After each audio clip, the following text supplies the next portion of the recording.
म्हज्यो आज्ञा घेता आनी पाळटा तोच म्हजो मोग कोत्ता आनी म्हजो मोग कोत्ता ताचो म्हजो बाप मोग कोत्तलो आनी हांव ताचो मोग कोत्तलो आनी ताका म्हजी ओळख दितलो. जो इस्कारियोत न्ही ते जुदासान ताका म्हणलें, सायबा तूं संवसाराक तुजी ओळख दिवचो नाय पूण आमकां दितलोय हें अशें कितें?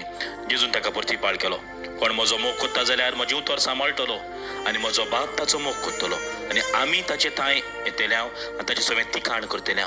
म्हजो मोग करिना तो म्हजी उतरां सांबाळिना आनी जे उतर तुमी आयकतात ते म्हजे न्हय पूण म्हाका पाठयला ते बापाचे. तुमचे मदें आसतना हांवें तुमकां ह्यो गजाली सांगल्यात. म्हजो बाप म्हजे नांवे तुमकां शाराती धाडटलो.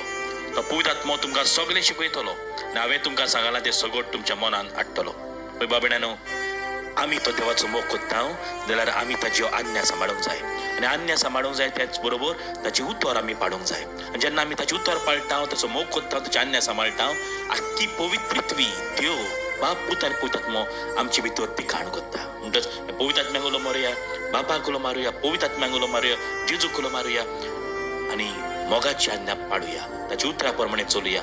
ही आख्खी पवित्रत्वेक आमचे भितर आमी योगकार दिवया.